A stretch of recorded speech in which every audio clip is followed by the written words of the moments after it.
La conscience a du mal à s'éclairer. Qu'est-ce que c'est que la conscience? Voici quelques définitions du Larousse et confrères. Perception chez l'homme de sa propre existence et du monde qui l'entoure. Organisation de son psychisme qui, en lui permettant d'avoir connaissance de ses états, de ses actes et de leur valeur morale, lui permet de se sentir exister, d'être présent à lui-même. Connaissance qu'a l'homme de ses états, de ses actes et de leur valeur morale. C'est la capacité de se décrire, de se définir et de choisir. La conscience est la capacité de se percevoir, s'identifier, de penser et de se comporter de manière adaptée. Elle est ce que l'on sent et ce que l'on sait de soi, d'autrui et du monde.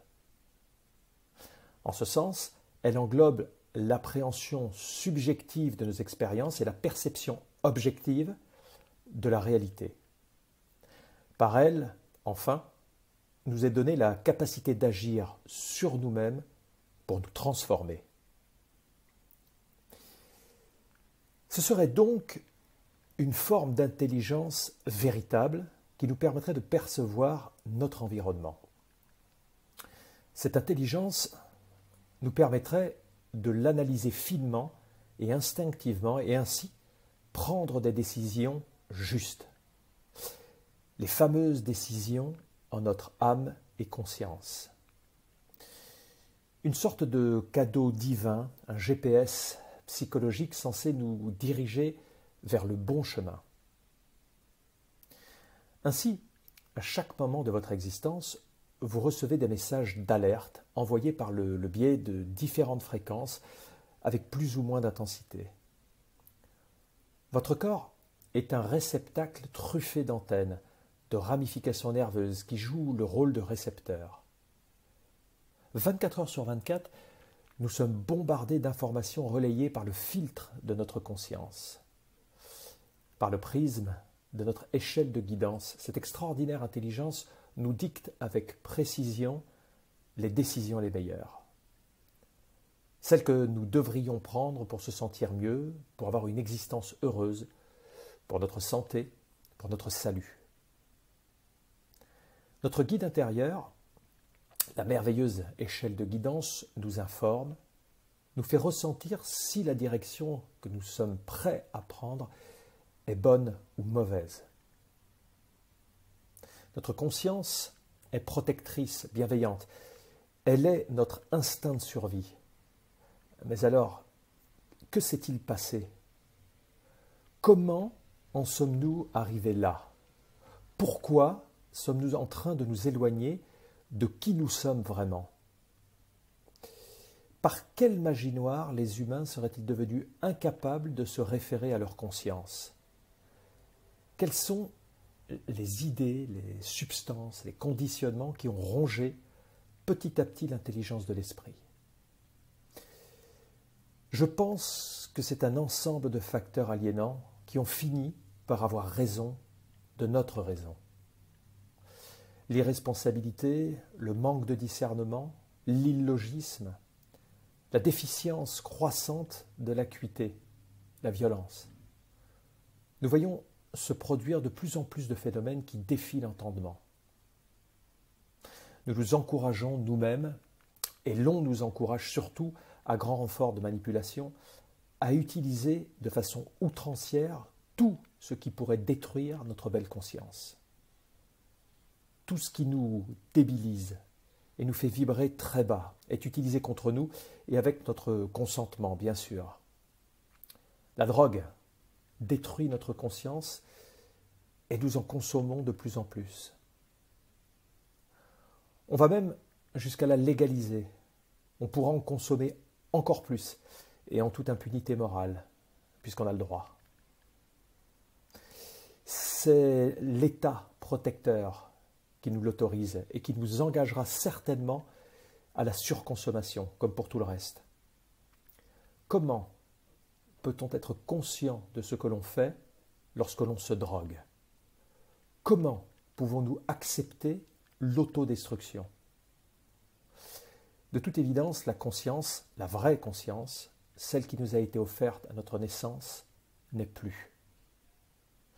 Il semblerait qu'à sa place se soit substitué un ersatz, un semblant d'esprit, une pâle copie qui fait croire, qui donne le change par de beaux discours et de fausses images. Point de foi à cet endroit, point de beauté ni d'amour, tout juste de l'ego nourri de stupéfiants. Le système est perfide et le consommateur de ces substances tellement manipulables et pitoyables. Il s'imagine être libre et transgressif. Il n'est en réalité qu'un outil qui consomme un produit décadent, de plus distribué par ses maîtres. L'opium du peuple, censé détourner l'humanité du véritable sens de la vie, la liberté de penser et d'agir.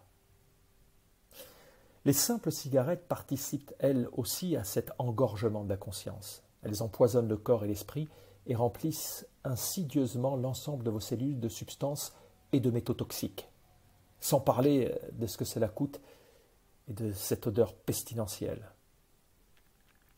Mais on continue pendant des décennies, jusqu'à ressembler à un vieux bout de viande tanné, à la voix rocailleuse, au teint blafard et aux dents d'une jolie couleur goudron.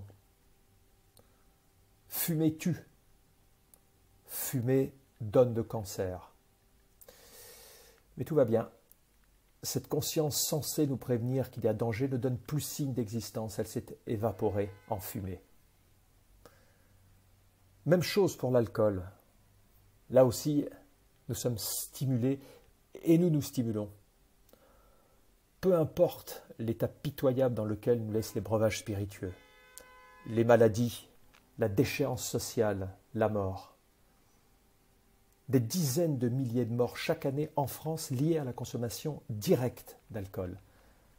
Sans compter toute cette misère et tous ces gens qui meurent sur la route parce qu'ils sont alcoolisés. C'est d'ailleurs une des raisons qui m'a décidé à écrire cet article. Il y a de cela une semaine, un jeune homme de 19 ans s'est tué lors d'un accident de voiture. C'est presque un fait banal. Cependant, il était l'ami cher de mon neveu qui se trouve aujourd'hui dans une grande détresse. Une souffrance viscérale où se mêle au chagrin, probablement la culpabilité de ne pas l'avoir retenu avec plus de fermeté lorsqu'il a décidé de rentrer chez lui alcoolisé. J'entends alors tout un tas d'incantations sur l'injustice de partir si tôt, le questionnement moral sur ce qu'il aurait fallu faire et ce que l'on n'a pas fait, se mêle aussi à toutes ces vociférations, les croyances en tel ou tel dogme ou en tel ou tel Dieu, brandis comme la solution divine à ce drame, ou peut-être tout simplement comme un exutoire à la souffrance. Oui, ça ne peut être que ça. La réponse à une telle tragédie, évitable, là est le drame, ne peut être qu'une réponse folklorique en signe de dédramatisation. Nous nous reverrons au Valhalla.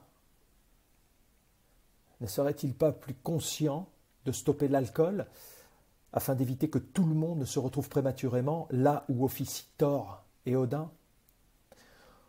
Ou pourquoi pas là où officie Saint-Pierre, pour d'autres croyances, avec son jugement dernier sous le bras à tout juste 20 ans?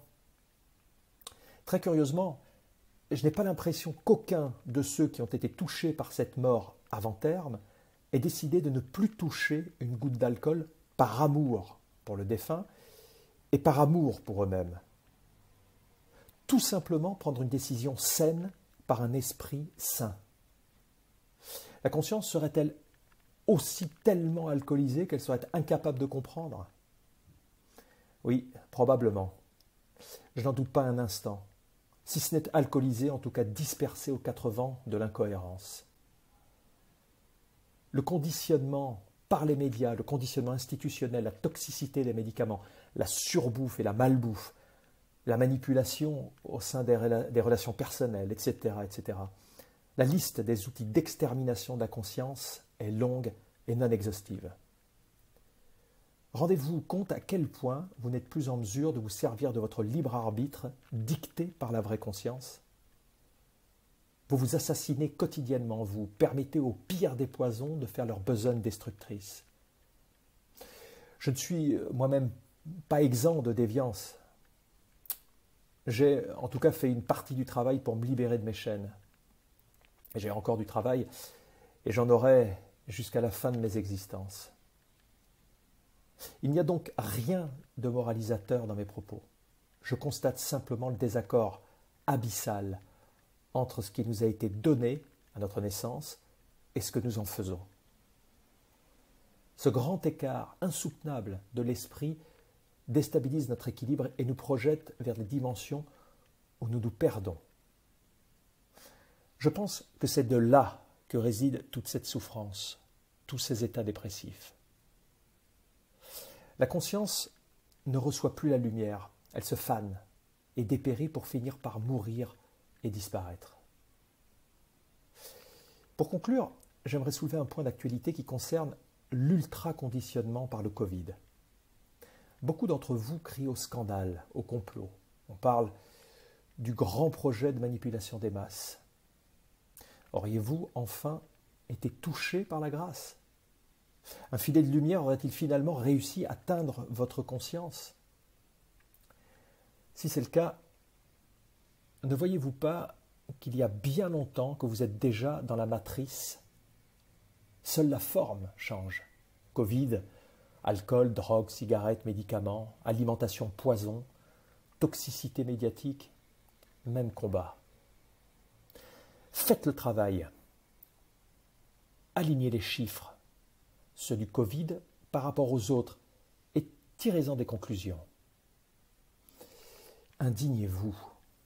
Il est temps d'agir. Illuminez votre conscience. Ce que je vous explique vous semble logique ? Prenez le temps de réfléchir avant d'agir.